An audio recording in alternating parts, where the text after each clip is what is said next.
थोड़ी होता आपको मौका देंगे, आपकी कार्रवाई के हिसाब से थोड़ी है। बीच में थोड़ी बोलोगे, आपके सारे प्रोसेसिंग हो गई, उसके बाद में आप बीच में ला रहे हो। और क्या बाकी रह गई? कौन सी होगी? सारी हो गई। क्या बाकी रह गई? सर आप अपना लिमिट क्रॉस कर रहे हैं, आप अपने पद का दुरुपयोग कर रहे हैं सर। मेरी बात सुनिए, नहीं मैं बोलूंगा, अब आपका निवेदन मैं करूंगा सर। अगर इस मुद्दे की बात करेंगे तो मैं सदन की मीटिंग करूंगा। अभी आप सुनिए, 2 मिनट आपको मौका पूरा मिलेगा, नहीं देता पता आप लेके। कौन कौन सदस्य है?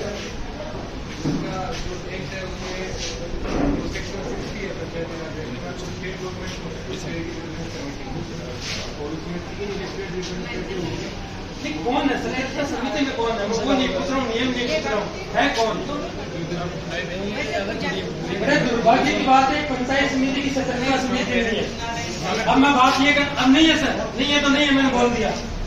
अब मैं बात ये करना चाहूंगा, आपने पंचायत समिति में 31/5/2021 को 1/02/2021-2022 के द्वारा तत्कालीन विकास अधिकारी भागीरथ मल द्वारा भारत निर्माण राजीव गांधी केंद्र भवनों की सुरक्षा के लिए प्रत्येक ग्राम पंचायत और पंचायत समिति के लिए आपने एक टेंडर जारी किया और उस टेंडर को आपने संपादक राष्ट्रदूत कार्यालय झुंझुनू को लिखा कि इसका प्रकाशन किया जाए। क्या आपके इस टेंडर में वो प्रकाशन हुआ? आप पूछो ना, किसी को जवाब मिल जाएगा आपको। जो सुरक्षा गार्डों का जो टेंडर आपने क्वेश्चन है वो बोलिए, आप सुरक्षा गार्डों का जो टेंडर हुआ वित्तीय वर्ष 2021-22 में जिसकी अनुमानित लागत आपने 15 लाख रुपए उस टेंडर की रखी थी और निविदा के शर्त में सबसे बड़ी विडंबना मैं बताना चाहूंगा अध्यक्ष महोदय, आपको भी और वीडियो साहब को भी, कि निविदा शर्त 5 के अनुसार आपने क्या डाला कि विगत वर्षों में फर्म का 2 करोड़ रुपए का वार्षिक टर्न ओवर होना चाहिए। मतलब आपकी पंचायत समिति ने 15 लाख रुपए के टेंडर के लिए यह शर्त रखी कि 2 करोड़ रुपए का उसका टर्न होना चाहिए। एक 15 लाख के टेंडर में आपने 2 करोड़ किस व्यक्ति को लाभ पहुंचाने के लिए आपने एकत्र किया?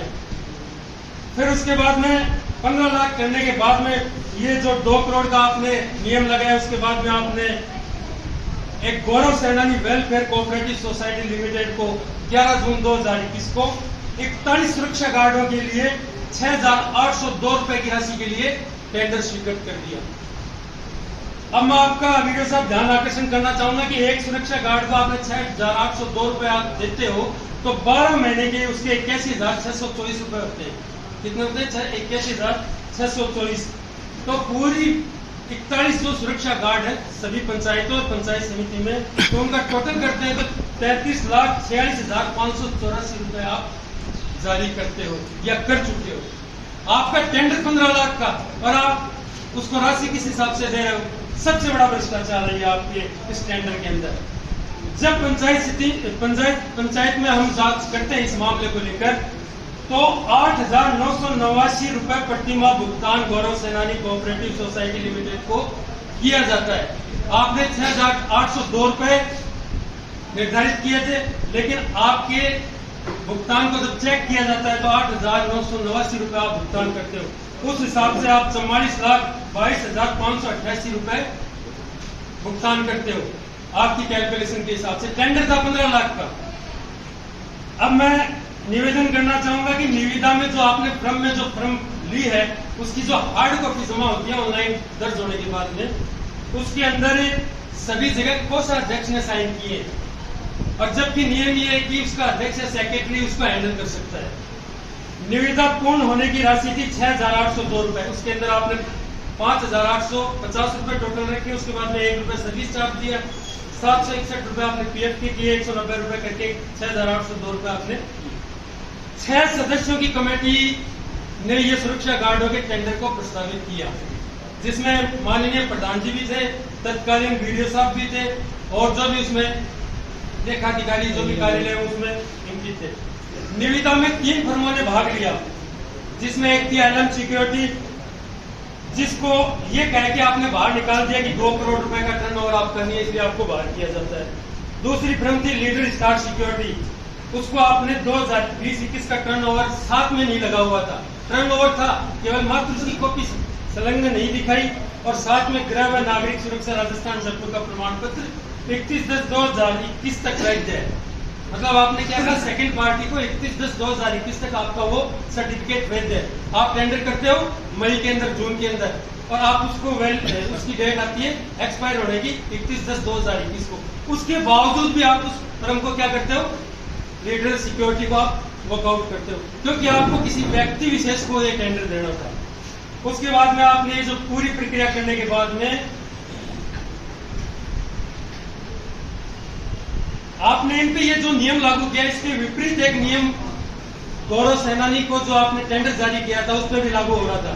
इसके विपरीत स्वीकार निविदा फर्म गौरव सेनानी वेलफेयर कोऑपरेटिव सोसाइटी लिमिटेड द्वारा प्रस्तुत लेबर लाइसेंस, उनका भी लाइसेंस 31/12/2021 को निरस्त हो रहा था। तो आपने उसको भी बाहर का रास्ता क्यों नहीं दिखाया, जबकि नियम बना हुआ है।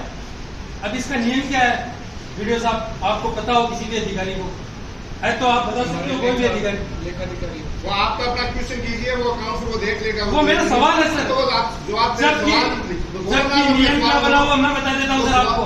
सवाल बोलो, बताओ। जबकि नियम बना हुआ है सर, बोली मूल्यांकन समिति बोली लगाने वाले को आवश्यक सूचना देगी, वह निविदा में कमी के लिए समय अवधि में प्रस्तुत करने का अनुरोध करेगी। क्या आपने दोनों फर्मों को, चलो उसको तो 2 करोड़ के टर्नओवर में आपने बाहर कर दिया, दूसरी फर्म को किया, आपको 2 करोड़ करने का अधिकार क्षेत्र भी नहीं था, उसके बावजूद भी आपने, क्या बोली मूल्यांकन समिति ने कोई यह कार्य किया? नहीं किया। उसके बाद में ये टेंडर प्रक्रिया जो आप जारी करते हो, तो आपके नॉर्म्स में लिखा हुआ है कि 10 लाख से 1 करोड़ तक का अगर आप टेंडर करते हो तो आप एक स्थानीय समाचार पत्र और एक राज्य स्तरीय समाचार पत्र, इन 2 पत्रों में आप क्या करोगे, इसका प्रकाशन करोगे निविदा का, और उसमें भी निब डाल के उसकी यूनिक आईडी डाल के आप उसको प्रकाशित करोगे।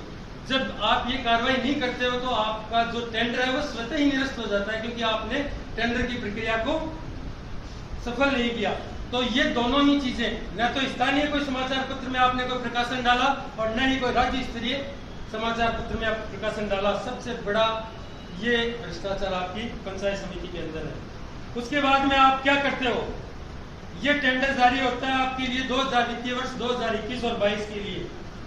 उसके बाद में आप 29/8/2022 को विकास अधिकारी पंचायत समिति द्वारा पत्रांक क्रमांक 388691 के द्वारा गौरव सेनानी को 1/7/2022 से 31/3/2022 तक पूर्व निविदा शर्तों के अधीन अभिवर्ती की जाती है।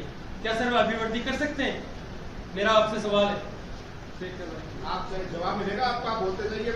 बात करते हो संविधान बचाने की, आपने उसी संविधान को इस पंचायत समिति में उस संविधान की गला घोटने का काम किया है। वो इसलिए किया है, मैं ये आरोप इसलिए आप पे लगा रहा हूँ कि आप जिले के सबसे सर्वोच्च पद पर बैठे हुए हो और प्रधान के पद पे हो। कहने से आरोप सिद्ध हो गई। हाँ मैं बताता हूँ आपको, आपका क्वेश्चन आप रख रहे हो, वो सिद्ध मत करो, जवाब हम देंगे।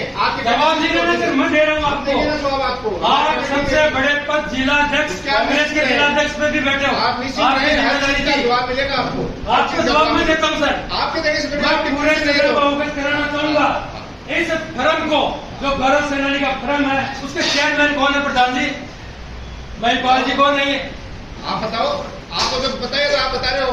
इसके चेयरमैन है महिपाल जी, सेक्रेटरी है नार सिंह जी, अच्छा, और कोषाध्यक्ष है अजय सोमरा, अच्छा, जो आपके साले साहब है, अच्छा, और जो आपके महिपाल जी वो ससुर है। ये मेरा सीधा आरोप है, वीडियो साहब इसको नोट किया जाए और इसको प्रस्ताव लिया जाए और सीओ साहब को भेजा जाए कि इस टेंडर के अंदर बहुत बड़ी धांधली की गई है, बहुत बड़ा भ्रष्टाचार किया गया है, और पद पे रहते हुए कोई व्यक्ति, जनप्रतिनिधि या कोई भी प्रशासनिक अधिकारी अपने पद पे रहते हुए कभी भी कोई भ्रष्टाचार नहीं कर सकता। ये नियम बना हुआ है, अगर आपके पास में वो नियम उपलब्ध नहीं है तो वो नियम भी मैं काफी आक्रोश था।